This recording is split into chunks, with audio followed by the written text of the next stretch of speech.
The empty mansion Adrian Cole had built his empire the way some men build walls, stone by stone, deal by deal, until the fortress of wealth around him looked impenetrable from the outside. Yet on the inside, it was nothing more than hollow marble, halls echoing with silence.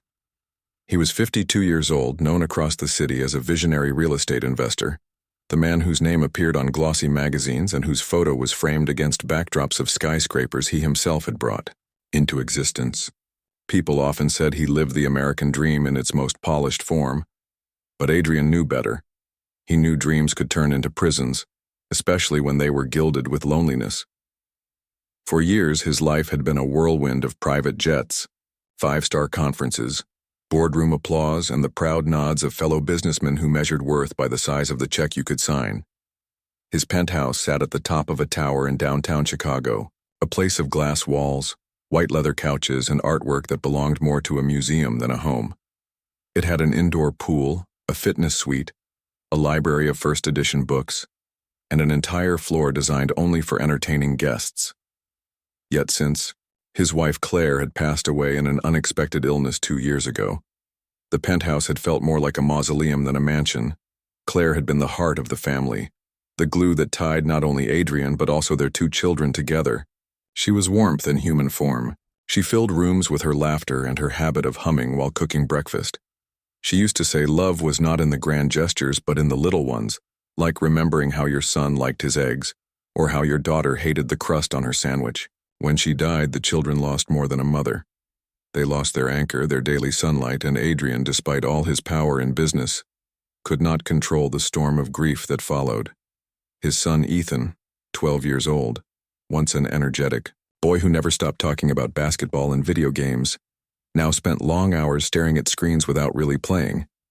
His grades slipped, his shoulders hunched. He withdrew from friends at school.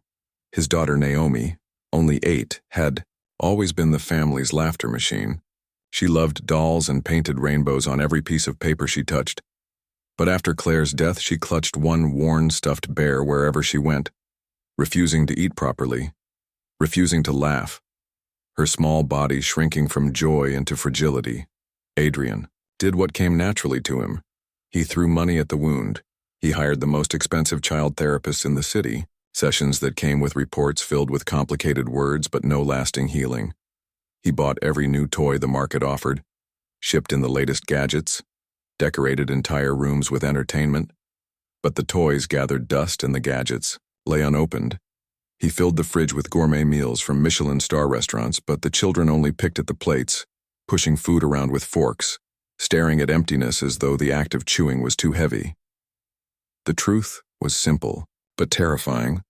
What his children needed money could not buy. What they missed was not comfort but connection, not luxury but love. And Adrian, caught between his grief and his obsession with maintaining his empire, failed to see that every day spent away from home was another day where silence won. He often left at dawn and returned near midnight, convincing himself he was doing it for their future. But in reality, he was running from the present pain. Into this fragile world entered Mariah Turner, a 43-year-old black woman who came not as a nanny or therapist, but as a maid sent by the housekeeping service Adrian contracted with. She wore a simple navy uniform, her hair tied back in a bun, her shoes scuffed from long hours on buses. She carried no polished resume filled with glowing recommendations. In fact, Adrian barely looked at her when she first arrived. He gave her short instructions: clean the kitchen, tidy the bedrooms, polish the counters, then left for another string of meetings. To him, she was invisible, a figure meant to keep order in the vast penthouse. But Mariah was far more than her uniform suggested. Once upon a time, she had studied early childhood development, dreamed of becoming a teacher. She even taught in a public school for a few years before budget cuts and family struggles forced her out. She became a single mother to 3 children, worked double and triple shifts, piecing together rent and tuition through sweat and sacrifice. Her own kids were now grown enough to help themselves, yet the instinct to nurture, to notice the unspoken needs of children had never left her. It lived in her bones, and it was this instinct that quietly began to notice the cracks in Adrian's household. She saw it in Ethan's room, the gaming console blinking idle, The unopened boxes of sneakers lined up like museum pieces. A boy who had the world's luxuries but no spark in his eyes. She saw it in Naomi's drawings, page after page filled only with dark scribbles, her laughter replaced by silence. Her stuffed bear clutched until its seams wore thin. She saw it in the kitchen where expensive takeout containers filled the counters, but not once did the smell of homemade bread or pancakes linger in the air. She noticed the piano gathering dust, once clearly played with love but now silent. Mariah understood grief. She had lived through it in her own family. She knew that silence was not safety but suffocation. She also understood her place. She was the maid, and in houses like these with walls of glass and hearts wrapped in pride, her role was to be invisible. She knew people often judged her by the color of her skin before the content of her character, but she also knew she had something no therapy degree could replicate: the power of small human gestures that spoke to children in ways charts and reports never could. The first time she heard Naomi cry in the hallway, muffled sobs as the little girl tried to hide her tears from her brother, Mariah did not rush with complicated words. She simply placed a soft blanket around Naomi's shoulders, sat beside her on the floor, and whispered, "It's okay to miss her. It's okay to cry." Naomi did not answer, but she leaned into Mariah's shoulder, and in that small moment a seed of trust was planted, the first fragile step toward healing. Over the weeks, Mariah continued her work. She polished counters, changed sheets, and scrubbed the marble floors. But she also left subtle traces of care. She placed a bowl of fresh fruit on the counter instead of leaving takeout boxes scattered. She wiped the piano keys clean and positioned a photo of Claire back on its lid where the children would see it. She found Claire's old handwritten recipe book tucked away behind cookbooks no one touched. She left it open on the kitchen counter, as though inviting someone to remember. One evening, while Adrian was away, she baked cookies using that recipe book, letting Ethan and Naomi stir the flour and lick the spoons. The smell of sugar and butter filled the house for the first time in months. The children smiled, even laughed, crumbs on their fingers, chocolate on their lips. Mariah did not mention Claire directly, but every gesture whispered that their mother's love could still live through memory, through taste, through the simple act of making something together. The mansion was still grand and silent most of the time, but tiny sparks were beginning to flicker. Sparks Adrian had yet to notice, because he was always too busy, always leaving too early, always coming home too late. But change was coming, and it would arrive on a day when he finally walked through the door earlier than usual. A day when he would see with his own eyes what he had been blind to for months. A day when the quiet strength of a woman society overlooked would make him cry, not out of weakness but out of a rediscovery of love. The unseen pain in the weeks that followed. The penthouse remained a palace of marble and glass, but beneath its polished surface, something subtle began to shift. A kind of quiet awakening stirred in the corners. Though Adrian remained unaware of it, he was still caught in the cycle of endless meetings, late-night calls, and business trips that blurred into each other. His calendar was packed. His assistants briefed him every morning as though time itself was a stock he needed to buy and sell. Yet while his empire moved smoothly outside, inside his home the rhythm of change was being set not by him, but by someone he barely noticed. Mariah continued her cleaning duties with quiet diligence, moving from room to room with her cart of supplies, polishing counters, vacuuming rugs, folding laundry. Yet behind every practical task she carried something deeper. She carried awareness, the awareness of a woman who had raised 3 children on her own, who had taught in classrooms where resources were scarce but imagination was abundant, who had seen children flourish not because of expensive programs but because someone truly saw them. She saw Ethan's restless silence, the way his fingers drummed nervously on his desk during homework he no longer cared about, the way he avoided eye contact as though he was afraid of being asked what he felt. She saw Naomi's way of slipping her stuffed bear into every corner of the house, clutching it tightly, even when her small hands shook with fatigue. Mariah knew grief lived differently in children. It was not loud, not dramatic, it was subtle, hidden. It was in the way Naomi drew houses with no people inside, in the way Ethan left half his plate untouched, in the way both children avoided the piano, though once they had begged their mother to play. Grief sat like dust in the corners, invisible to most but suffocating those who breathed it daily. She remembered her own children when they were young, especially Danielle, her middle daughter, who once stopped speaking for almost a year after their father left. Teachers had labeled it defiance. Doctors had scribbled terms like selective, mutism. But Mariah knew it was heartbreak, the kind a child cannot name. She had coaxed Danielle back not with grand solutions but with steady presence, with afternoons of sitting side by side, humming songs, drawing together until slowly the words returned. That memory guided her now in Adrian's household. One afternoon, when Ethan sat slumped at the table, his homework spread but untouched, Mariah did not lecture him. She simply sat across, began folding laundry quietly. After a long silence, she said softly, "You know, when my son was your age, he hated math. He told me numbers made no sense. But then he found out basketball stats were numbers too. Suddenly he started to care." Ethan looked up, surprised that she had spoken. His lips twitched as though he wanted to smile. He didn't, but he picked up his pencil again. And that night Mariah noticed he had at least attempted the first page of problems. For Naomi, the key was different.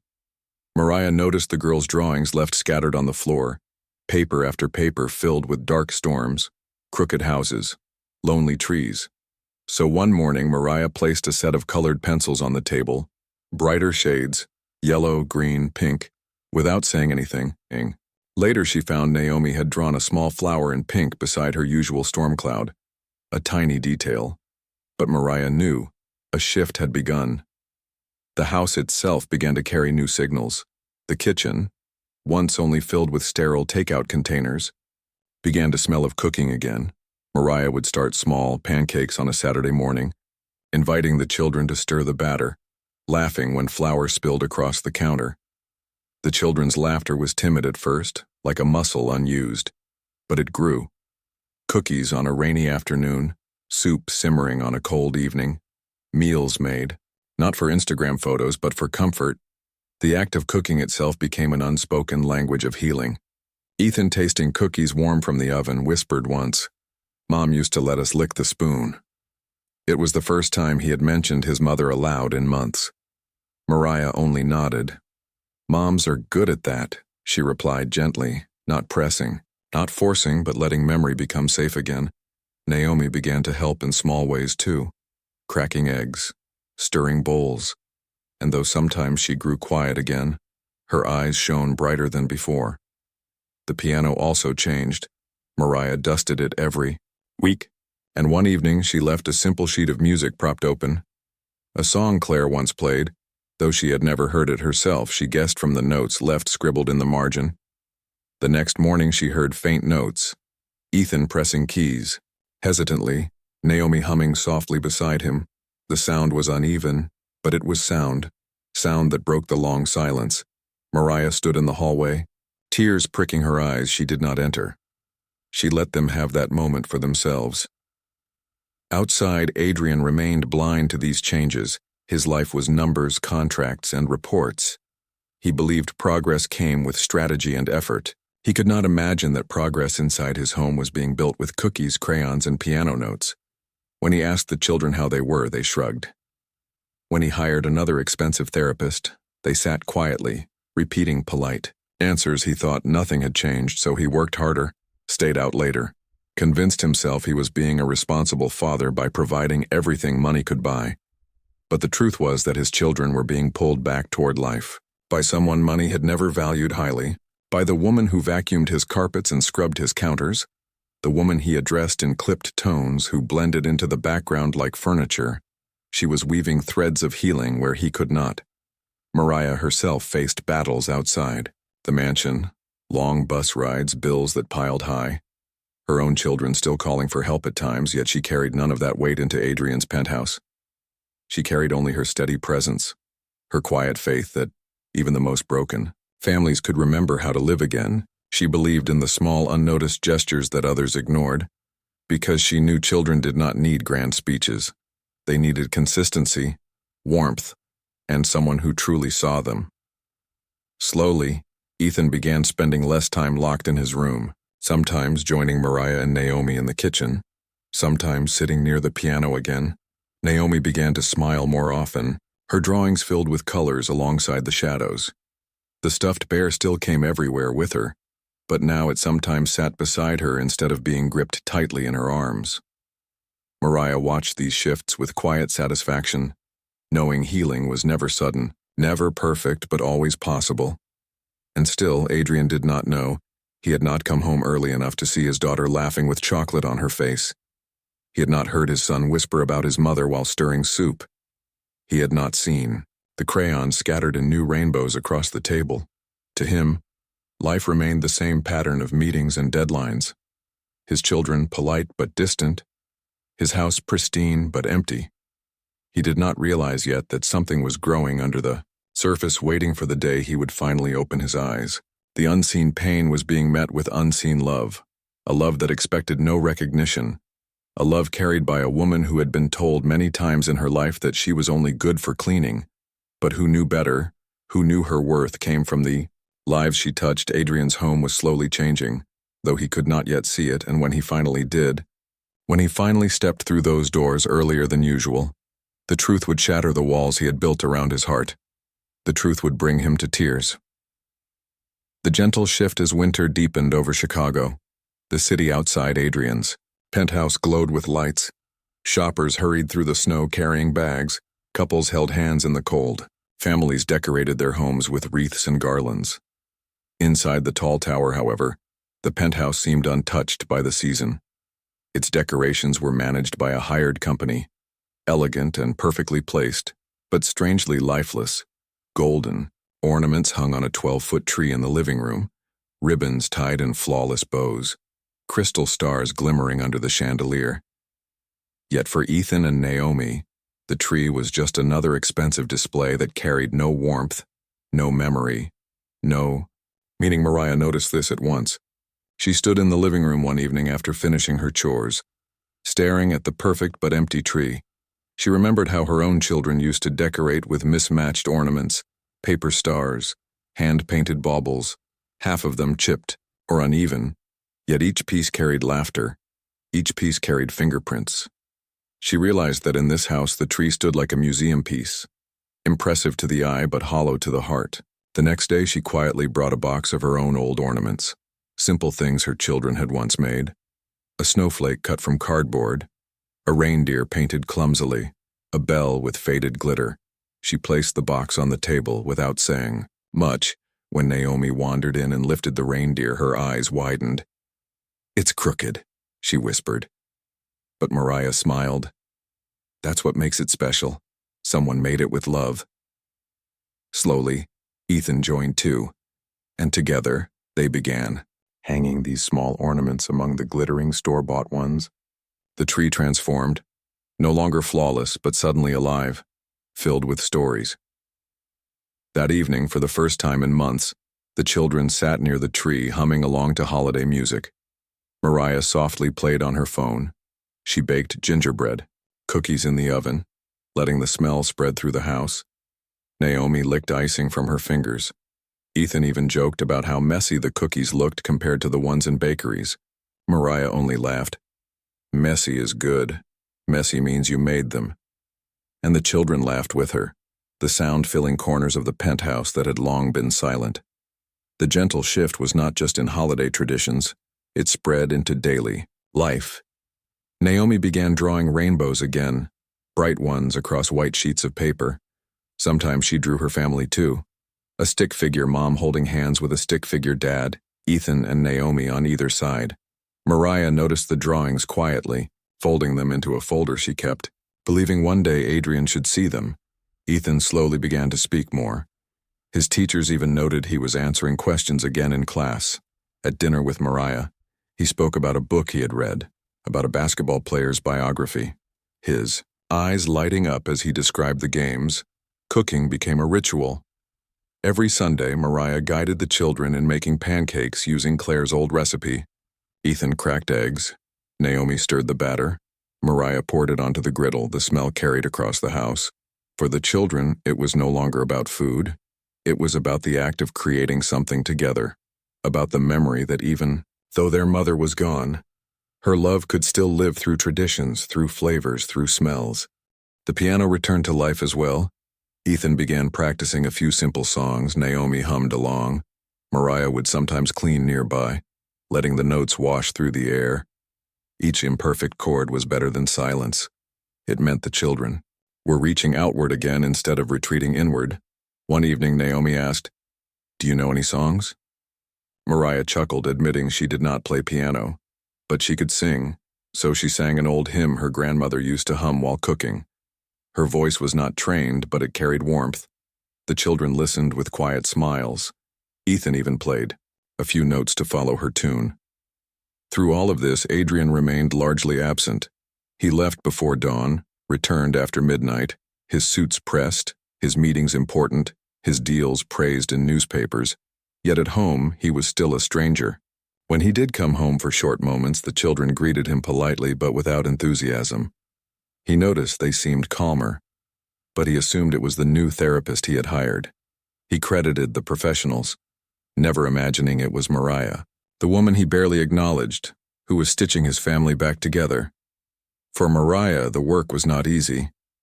There were days when the children still cried, days when silence returned heavy, days when she herself felt exhausted from balancing her job with her own family's needs, yet she pressed on, because she believed no child should be left drowning in sorrow. She knew healing was not a straight line. It was a slow climb, and every step forward, no matter how small, was worth fighting for. The children grew attached to her without even realizing it. Naomi began waiting by the door when Mariah arrived, her eyes lighting up. Ethan started asking if Mariah would join them for dinner. Mariah often declined, knowing her place, but sometimes she sat for a few minutes, listening to them talk, offering gentle stories from her own life. She told Ethan about her son Jamal, who worked as a mechanic now, about how he too once lost faith in school but found passion in engines. Ethan listened with interest, nodding, perhaps realizing he was not as alone as he thought. The penthouse, once sterile and silent, began to feel like a home again. Laughter returned in small doses, the smell of baking returned, the sound of piano keys returned, even the air felt lighter. The gentle shift was undeniable. Though Adrian still had not witnessed it fully, he remained locked in his cycle of work, his eyes fixed on contracts, while the true contract of love inside his house was being renewed without his knowledge. Mariah often thought about whether she should tell Adrian what was happening, whether she should explain how the children were slowly healing. But she held back. She knew words alone would not convince him. He had to see it. He had to feel it. And she trusted that sooner or later he would. Sooner or later he would come home early. Sooner or later he would walk into the warmth she and his children had begun to rebuild. And when he did, she knew it would break his heart wide open, not with sorrow but with realization of what truly mattered. The early return. The last week of January began like all the others. Chicago's skyline stretched against a gray sky. Adrian moved from one meeting to another, his phone vibrating with reminders, his assistant trailing behind with folders and figures. Deals were being signed, partnerships negotiated, profits forecasted. He should have felt triumphant, yet somewhere inside him there was a heaviness he refused to name, a heaviness that lingered every time he saw a family together on the street, every time he caught sight of a father holding a child's hand. It was a heaviness that whispered about all the moments he was missing, but Adrian drowned it in schedules, telling himself there would be time later.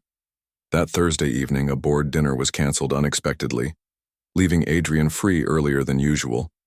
It was barely 6 when he stepped into his car. The driver looked back in surprise. "Home already, sir?" Adrian only nodded, staring out the window as the city rushed past.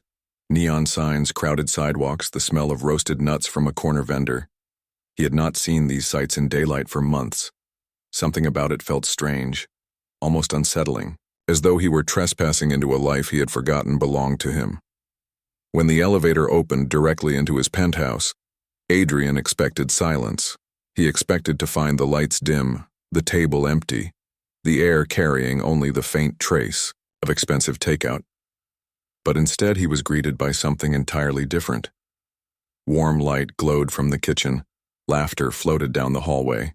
The unmistakable smell of homemade stew filled the air, thick and savory, mixed with the sweet scent of fresh bread baking in the oven.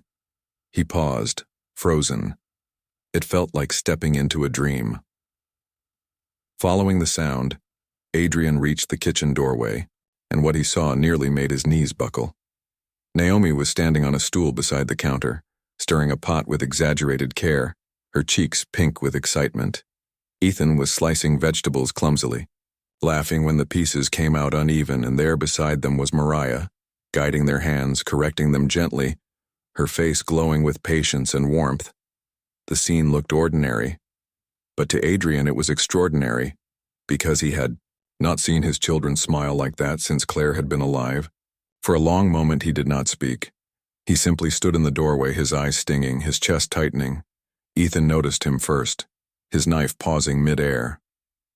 "Dad," he said softly, almost uncertain. Naomi turned too, her face lighting up. "Daddy, we're cooking, look."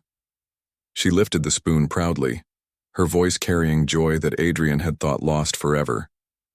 He stepped into the room slowly, as though afraid the vision might disappear. "You're cooking?" he murmured, his voice rough. Ethan grinned faintly. "Mariah showed us. It's Mom's recipe, I think." The words pierced through Adrian like an arrow. Mom's recipe.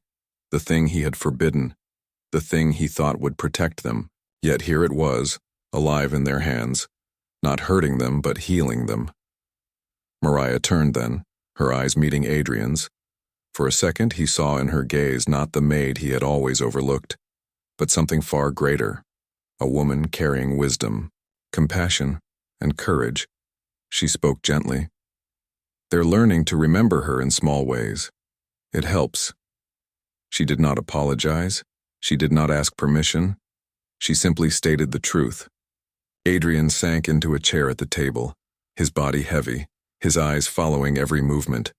Naomi rushed over with a small piece of bread dough. "Taste it, Daddy," she said eagerly. He took it, his hands trembling, and as he chewed the soft, imperfect bread, tears welled in his eyes. It tasted like home, like warmth, like Claire. He bowed his head, unable to hide his sobs. The children stared at him, wide-eyed, until Mariah spoke softly. "It's okay, children, let him cry, it means he remembers too." The dam inside Adrian broke. Months of silence, months of burying grief, spilled out in tears at the kitchen table. He wept for Claire, for the lost months of his children's lives, for his blindness.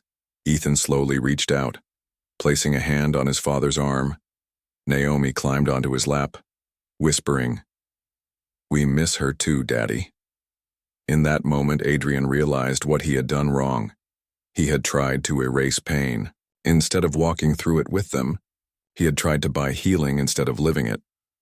After the stew was served, Adrian stayed at the table with them, listening to Naomi chatter about how she stirred the pot, listening to Ethan complain about his crooked carrot slices. He laughed through his tears, his heart aching yet alive.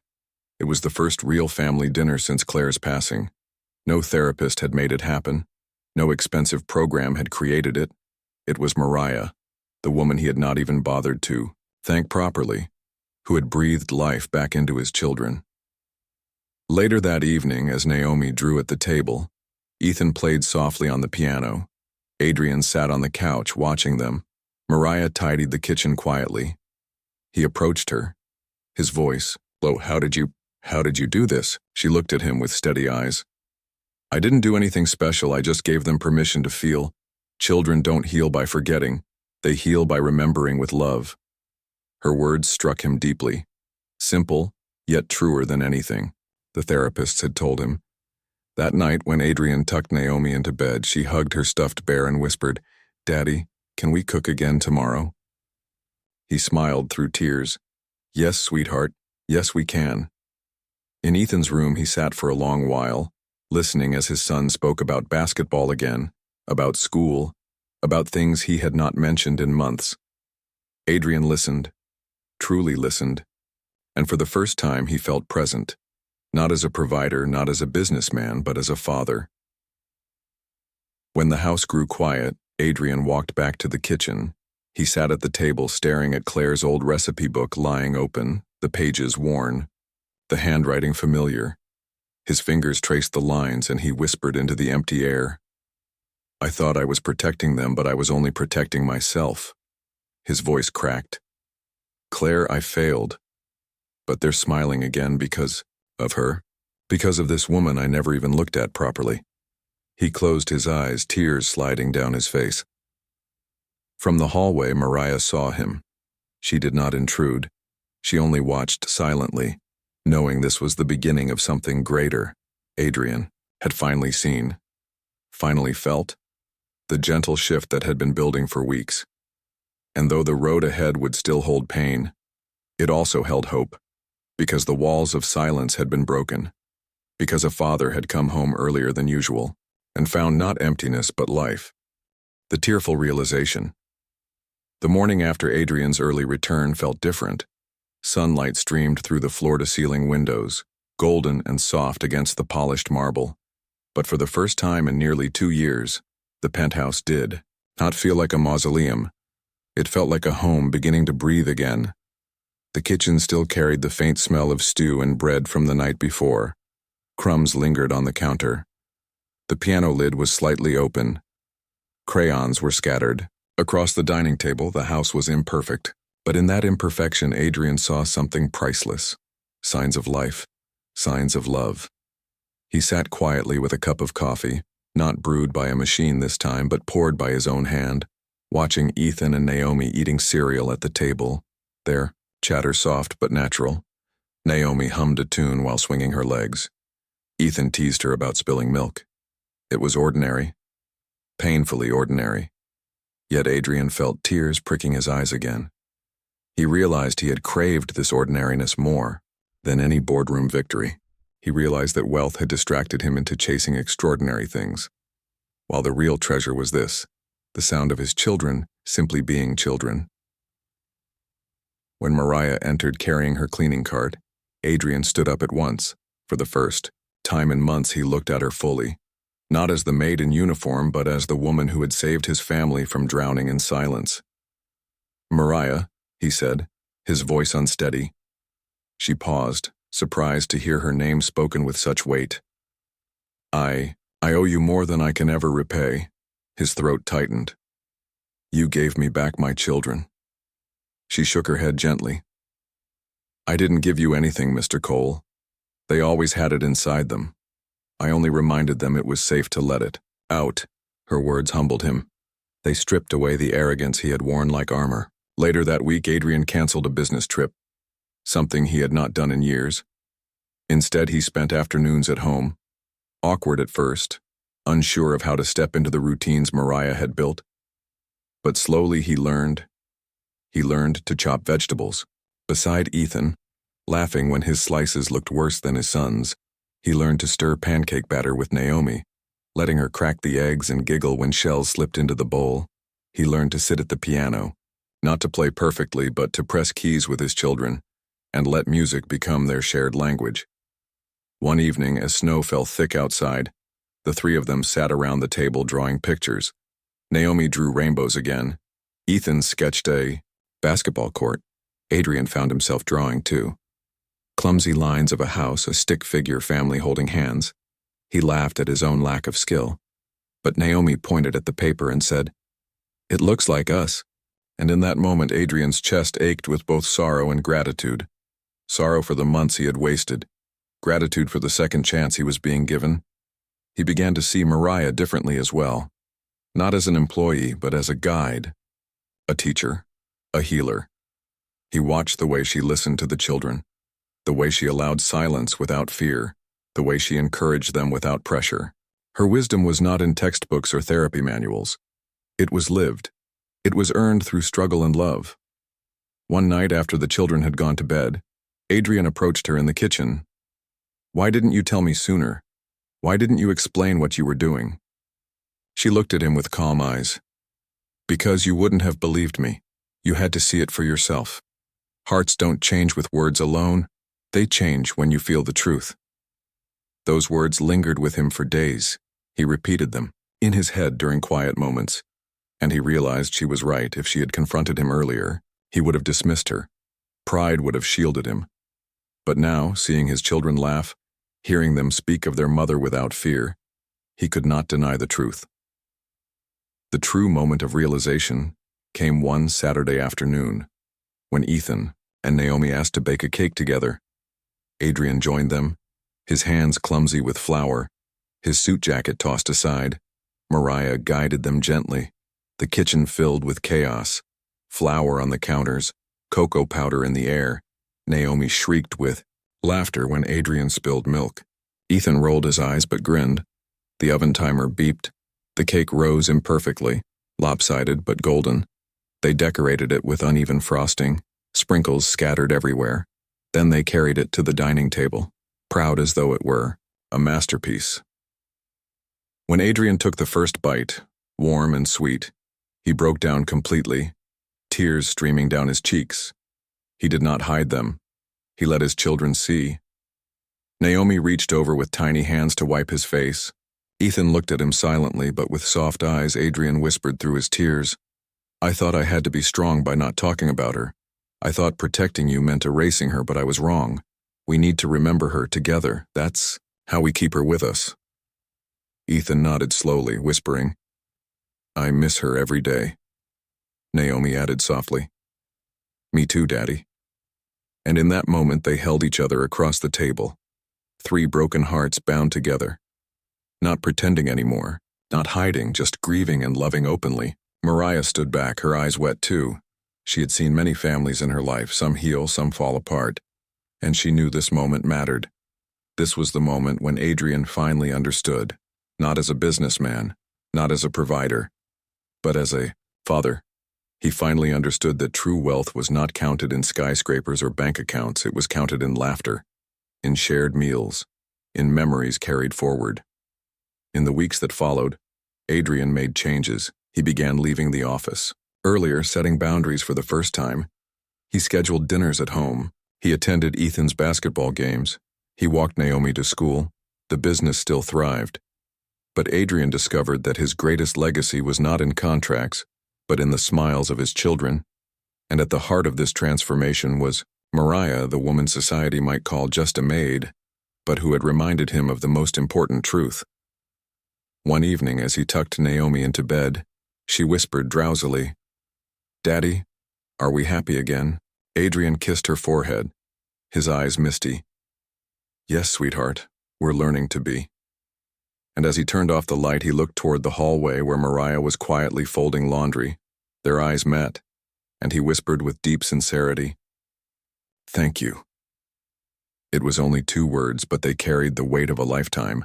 Adrian Cole, the man once celebrated for his wealth and power, had finally learned the lesson money could never teach, that the greatest riches were found not in towers of glass, but in the fragile, fleeting, beautiful moments of love. And he would carry that realization for the rest of his life, humbled, changed, grateful,